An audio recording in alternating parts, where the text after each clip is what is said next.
श्री कृष्ण कहते हैं कि मनुष्य के जीवन में कई सारी प्रतिक्रियाएं होती हैं, जिनमें से एक अहम प्रतिक्रिया और जीवन का महत्वपूर्ण हिस्सा है आलस। आलस एक ऐसी क्रिया है जो हर मनुष्य के साथ होती है। दुनिया में शायद ही कोई ऐसा होगा जिसको आलस ना आता हो। हम ये मान सकते हैं कि जिस इंसान को आलस ना हो वह इंसान साधारण नहीं हो सकता। कई बार मजाक के रूप में हम ये कह भी देते हैं कि इस मिट्टी के बने हो। यदि आलस ने आपको घेर रखा है तो उस काम के फायदे के बारे में सोचिए जिसको आप आलस के कारण नहीं कर पा रहे हैं। ऐसा करने से आपके अंदर उस काम को करने की इच्छा होगी और आप एक्टिव हो जाएंगे। कई बार किसी बड़े काम को देखकर भी आलस आ जाता है। यदि ऐसा है तो उस काम को टुकड़ों में बांट लें। अब वही कार्य आसान हो जाएगा। पहले एक टुकड़े को पूरा करें, फिर कुछ समय बाद दूसरे को पूरा करें। जैसे जैसे काम पूरा होगा आपका आलस कम होता रहेगा। श्री कृष्ण ने भागवत गीता में कहा है, किसी भी कार्य को लगातार ना करें।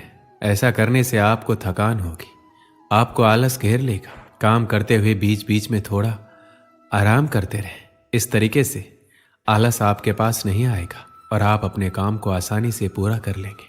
हर व्यक्ति का एक लक्ष्य होता है। जब भी आप आलस महसूस करें तो तुरंत अपने लक्ष्य को याद करें। ऐसा करने से आप अच्छा महसूस करेंगे और आपका आलस तुरंत चला जाएगा। अगर आपका कोई लक्ष्य नहीं है तो उसे आज ही बनाएं और आलस से दूर भगाएं। यदि आप चाहते हैं कि आलस आपके पास ना आए तो एक समय में एक ही काम करें। कुछ लोग बहुत से काम एक दिन में या एक साथ करना चाहते हैं, लेकिन जब कार्यों को पूरा करने की शुरुआत करते हैं तो इतने कार्यों को देखकर आलस आ जाता है। अतः एक बार में एक ही कार्य करने की आदत डालें। किसी भी काम को टालना छोड़ दें, क्योंकि काम को टालना भी आलस कहलाता है। जो लोग काम को टालते हैं वो लोग आलसी लोग कहे जाते हैं। कार्य को टालते रहने से कार्य तो पूरा नहीं होता, बल्कि काम को टालने की आदत हो जाती है। तो कार्य को टालना बंद करो, आलस खुद ही भाग जाएगा।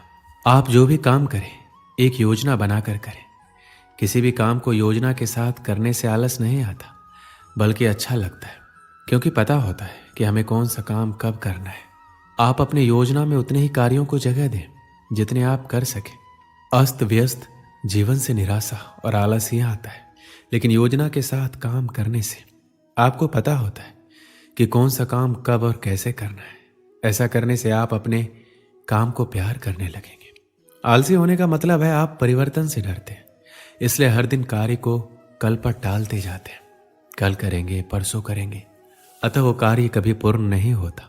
क्योंकि हम जहां पर हैं हम खुद को सुरक्षित महसूस करते हैं, अतः हम बदलाव से डरते हैं। हमें लगता है शायद हम अपनी सुरक्षा को खो देंगे। कर्म करने से इनकार करना कायरता की निशानी है।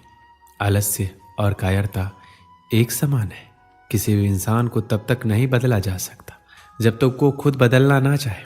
फिर भी आप उसको बदलना चाहते हैं तो उसे कोई बड़ी जिम्मेदारी दे सकते हैं या उसे अपने कर्तव्यों का एहसास दिलाकर शर्मिंदा कर सकते हैं। आलसी इंसान में आत्मविश्वास की कमी होती है। कोई भी इंसान तभी बदलता है जब कोई उसकी भावनाओं को चोट करता है। इसलिए आप उसकी भावनाओं पर चोट करें। आप उसकी किसी कमजोरी पर वार करके उसके दिल में चिंगारी लगा सकते हैं। जिस इंसान का कोई लक्ष्य नहीं होता वही इंसान आलसी होता है। इसलिए आप उसको कोई सपना दिखाकर उस लक्ष्य को प्राप्त करने के लिए उत्साहित करें। इसलिए सिर्फ मेहनत करना ही जरूरी नहीं है। हम मेहनत किस कार्य में कर रहे हैं, क्यों कर रहे हैं, उस कठिन मेहनत से हमें क्या परिणाम मिलेगा, ये जानना और समझना भी बहुत आवश्यक है। क्योंकि बिना किसी प्रारूप, रणनीति और परिणाम की सोच के बगैर किए गए कार्य हमें हमारे सपनों को पूरे नहीं होने देंगे। इसलिए कहते भी हैं, आज के समय में सिर्फ मेहनत और ईमानदारी से किए गए कार्य की सफलता आपको मिलेगी, बल्कि स्मार्ट लक्ष्य निर्धारित और योजना के साथ करके हम अपने सपनों को पूरा कर सकते हैं। क्योंकि बेशक मेहनत सफलता की गारंटी तो नहीं, पर उसको मिलने के अवसर को बढ़ा जरूर देती है। लेकिन अगर आपके सपनों में उनको पूरा करने की जोश और जुनून सवार है तो सच मानिए आपको आपके सपनों को पूरा करने से दुनिया की कोई ताकत नहीं रोक सकती, बशर्ते वह सपना आपकी मेहनत, लगन और प्लानिंग के साथ किया गया हो। क्योंकि मेरा मानना है सपने जिंदगी में चाहे जितने देखो, हकीकत में वही पूरे होते हैं जो सपने हमारे जिद्दी होते हैं। बचपन से ही हमारे माँ बाप हमें मेहनत के लिए कहते हैं, चाहे वो पढ़ाई हो या नौकरी, सब मेहनत की ही बात करते हैं। हमारे माता पिता मानते हैं कि आप जितनी मेहनत करोगे आपको उतनी ही सफलता मिलेगी। लेकिन दुनिया में अब तक कोई ऐसा शख्स नहीं हुआ जो सिर्फ मेहनत करके आगे बढ़ा हो। अगर मेहनत से सफलता मिलती तो आज मजदूरी करने वाले सबसे ज़्यादा सफल होते।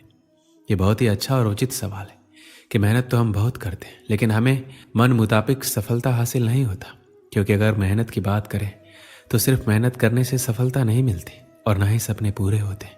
अगर ऐसा संभव होता तो आज के समय में एक मजदूर सबसे ज़्यादा सफल और पैसे वाला इंसान होता। क्योंकि सबसे ज़्यादा मेहनत तो असल में वही करता है। वही दूसरी तरफ वो लोग होते हैं जिन्हें हम आलसी बोलते हैं, बल्कि ऐसा कतई नहीं है। वह किसी काम को करना नहीं चाहते, बल्कि वह हर काम को शॉर्टकट तरीके से करना पसंद करते हैं। आप जब उनको देखेंगे तो सोचेंगे कि यह खाली ही बैठा रहता है, लेकिन असल में हर काम वो जल्दी कर लेता है और फिर खाली होकर बैठ जाता है और खाली समय में नई नई जानकारी हासिल करता है। इंसान और मशीन में इतना ही फर्क है कि इंसान सोच सकता है और हर चीज का रास्ता निकाल सकता है। आपने एक कहावत सुनी होगी जिसमें दो लकड़हारे पेड़ काटते हैं, एक समय लगाकर कुल्हाड़ी को धार कर देता है और वही दूसरा पेड़ काटने पर ध्यान देता है, जिस कारण वह ज्यादा मेहनत करने के बावजूद कम पेड़ काट पाता है और बिल्कुल आराम नहीं कर पाता। इंसान को हर काम सोच समझकर करना चाहिए, क्योंकि मेहनत तो गधे भी करते हैं। तो आज ही से हर काम को नए तरीके से करने की कोशिश करो, क्योंकि सिर्फ मेहनत से सफलता नहीं मिलती। एक समय की बात है, एक गांव में एक छोटा सा गुरुकुल था। वहां सभी शिष्य गुरुजी के मार्गदर्शन में पढ़ा करते थे, लेकिन उन सभी बच्चों में एक विद्यार्थी बहुत ही आलसी प्रवृत्ति का था, क्योंकि वो हर बार आज के काम को कल पर और कल के काम को परसों पर टाल देता था। गुरुजी उसकी इस गंदी आदत से बेहद परेशान थे। इस कारण गुरुजी ने काफी सोच विचार कर उसे कैसे समझाया जाए इसके लिए एक रणनीति बनाई।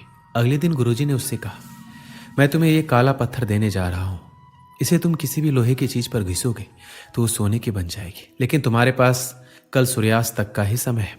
सूर्यास्त के बाद ये पत्थर काम करना बंद कर देगा और मैं तुमसे ये पत्थर वापस ले लूंगा। इतना कहकर गुरुजी वहां से चले जाते। आलसी शिष्य बहुत खुश होता है और मन ही मन वो नई चीजों को खरीदने के बारे में सोचता रहता है और मन ही मन बरबराता रहता है, मैं इस सोने का ये करूंगा वो करूंगा। आलसी शिष्य बहुत सारे ख्वाब तो बुन लिए थे, लेकिन उन्हें पूरा करने के लिए प्रयास नहीं कर रहा था। आलसी शिष्य ने सोचा, अभी तो मेरे पास बहुत सा समय है, इसलिए अभी थोड़ी देर सो जाता हूं। नींद में भी वो आलसी शिष्य बहुत बड़े बड़े सपने देख रहा होता है और बस सोचता ही रहता है। आलसी शिष्य को सोचते सोचते पूरा एक दिन बीत जाता है और वो आलसी शिष्य अभी भी सोच ही रहा होता है। वो बरबराता है, अभी तो मेरे पास पूरी शाम पड़ी है, मैं इन सभी सपनों को बहुत ही जल्द पूरा कर लूंगा, इसलिए अभी थोड़ा आराम कर लेता हूँ और फिर जब उठूंगा तब इन सपनों को पूरा कर लूंगा। जब वो नींद से उठता है तो दोपहर हो जाती है। वो दोपहर का खाना खाने लग जाता है और अब आलसी शिष्य घड़ी की तरफ देखता है, सोचता है अभी तो पूरे 4 घंटे बचे हैं सूर्यास्त होने में, इतनी देर तक मैं क्या करूंगा, इसलिए थोड़ा आराम ही कर लेता हूँ। आलसी शिष्य शाम को नींद से उठता है और घड़ी को देखकर दौड़ा दौड़ा बाहर भागता है और लोहे की चीज ढूंढने में लग जाता है। लेकिन रास्ते में गुरुजी उससे मिल जाते और उससे वो पत्थर वापस ले लेते और बोलते हैं, अब तुम्हारा समय समाप्त हुआ, अब शाम हो चुकी है और सूर्यास्त भी हो गया है। आलसी शिष्य को पछतावा होता है और उसे समय के महत्व का एहसास होता है। इस कहानी से हमें क्या सीख मिलती है? हमारा भी यही हाल है। हम भी आज के काम को कल पर, कल के काम को परसों पर टालते रहते हैं, जिसके कारण वो काम कभी नहीं हो पाता। इसलिए तो कहा गया है कि कल कभी नहीं आता, जो करना है आज ही करो। हमें काम को कल पर नहीं टालना चाहिए। जितने भी सफल लोग इस धरती पर हुए हैं उन्होंने समय का सदुपयोग किया है, इसलिए वो सफल हुए हैं।